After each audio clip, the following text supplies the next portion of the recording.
뉴스 브리핑부터 전해드리겠습니다. 큐바 혁명을 이끌었던 체게바라는 이런 말을 남겼습니다. 내 자유와 권리는 딱 내가 저항한 만큼 주어진다. 민주국가에서 참정권은 자신의 자유와 권리를 위한 것입니다. 하지만 유권자의 30~40%는 선거일을 그저 하루쯤 쉬는 날로 생각하는 사람들도 있는 듯합니다. 선거일 전후로 휴가를 내어 해외여행을 가는 경우도 있습니다. 4.15 총선은 우리에게 주어진 권리입니다. 내가 행사하는 것만큼 우리에게 자유와 권리가 주어질 것입니다. 체게바라는 또 이런 말도 남겼습니다. 혁명은 다 익어 저절로 떨어지는 사과가 아니다. 떨어뜨려야 하는 것이다. 촛불혁명은 아직 완성되지 않았습니다. 촛불혁명의 열매를 말하기 아직 우리에게는 할 일이 너무 많습니다. 여러분도 아시다시피 촛불혁명의 열매는 우리 앞에 놓여있는 수많은 적폐를 청산하는 일입니다. 진주파를 청산해야 하며 사법개혁을 완수하는 일입니다. 조금은 만성이 뒤늦듯 하기도 하고 그래서 조금은 느슨해질 수도 있습니다. 하지만 정신줄 놓지 말고 민주진영의 승리를 위해 열심히 달려야 합니다. 재난기본소득 100만원 당장 전 국민에게 도입하십시오.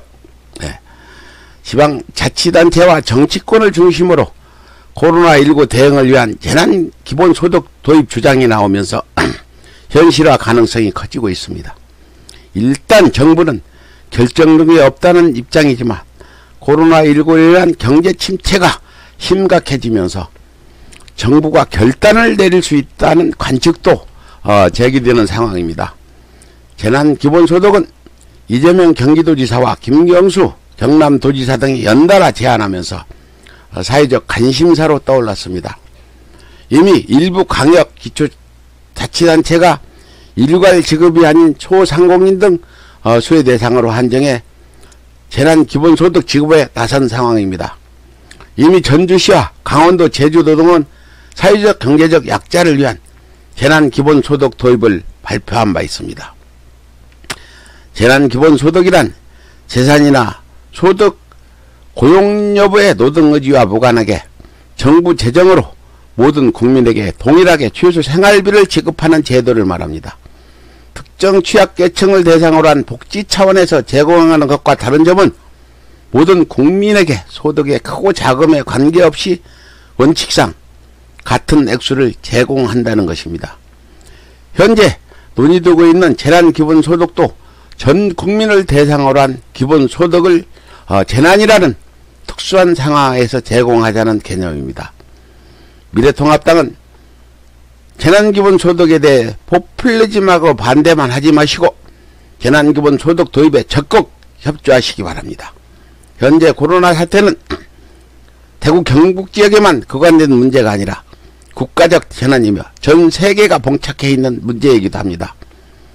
어려운 경제여건에 대해 대안도 없이 비판만 일삼는 미래통합당과 자칭 보수는 오직 총선 승리에만 급급한 모습이 보기에 끔찍해 보입니다. 국민들은 더 이상 당신들의 기만행위에 속지 않을 것이라는 점을 분명히 밝혀두는 바입니다. 두 번째입니다.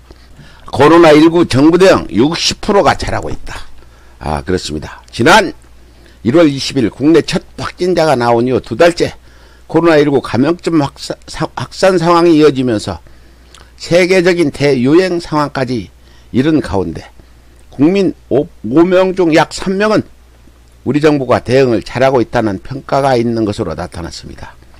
이는 감염증 확산 초기인 2월자 벽에 긍정평가가 줄지 않고 오히려 늘어난 결과입니다. 여론이 긍정으로 다시 돌아선 이유는 역설적으로 세계적 대유행 상황이 작용한 것으로 보입니다.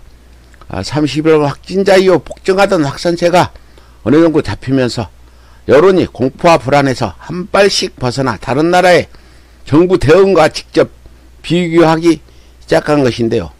정부에 대한 불만 포인트였던 마스크 대란도 전격적인 오부제 실시를 기점으로 어느 정도 체계를 잡아가고 있는 것으로 보입니다. 현재 세계는 한국을 주목하고 있다는 보도도 연이어 나오고 있는 상황이죠. WHO 사무총장은 기자회견에서 한국 등의 사례는 사회적 거리두기, 공격적인 검사와 추적, 지역사회 협력 등으로 코로나19 감염을 예방하고 생명을 구할 수 있음을 분명히 보여준다고 말하기도 했습니다. 한국의 검사 역량과 IT 기술을 접목한 방역체제, 시민의식 등을 높이 평가하는 CNN과 BBC, 워싱턴 포스트 등 주요 외신들의 보도가 쏟아지고 있으며 이런 인터넷망을 타고 실시간으로 한국에도 전해지면서 정부의 코로나19 대응에 대한 여론이 호의적으로 발전하는 추이를 보인 것입니다. 그러니 제발 미래통합당은 정부에 대해 발목 잡는 소리 그만하시고 아직도 중국인 입국 금지 같은 소리도 그만하시고 대응을 정부가 잘못했다는 그런 헛소리 집어치우고 적극적으로 정부에 협조하시기 바랍니다. 세 번째입니다. 프랑스 대석학 자크 아탈리, 일본은 파멸의 길을 가고 있다. 올여름 도쿄올림픽 이후 일본이 파멸의 길을 걸을 수 있다는 유럽 최고 석학의 경고가 나왔습니다.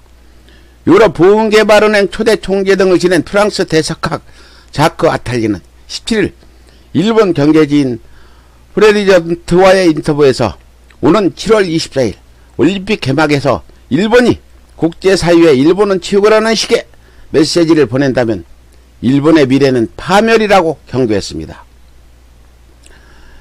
아탈리는 올림픽 이후 일본의 지나친 자신감으로 인한 파멸을 우려했지만 사실 현재로선 일본이 제대로 올림픽을 치를 수 있을지도 확실치 않다고 말하기도 했습니다. 일본은 올림픽 준비를 위해 무려 88조라는 돈을 부었고 코로나19 확산을 숨기기 위해 제대로 된 검사조차 하지 않고 있으며 더욱이 후쿠시마 방사능 등의 문제를 계속 은폐하고 있는 상황입니다. 또한 아베 총리는 자신에 대한 지지율이 하락하자 갑작스럽게 한국인에 대한 입국 금지를 취하기도 해 자국 내에서조차 비판에 시달리기도 했습니다. 지금 코로나19 사태가 진정 국면으로 돌입하면 우리 국민들은 또다시 아베 반대와 일본 불매운동을 이어나갈 것임을 일본을 향해 경고합니다. 그리고 미래통합당은 역시 더 이상의 친일 매국 행각을 멈추시고 국익을 위해 몰입하는 진정성을 보이기 바랍니다. 예, 22일 아침 뉴스 브리핑 전해드렸습니다.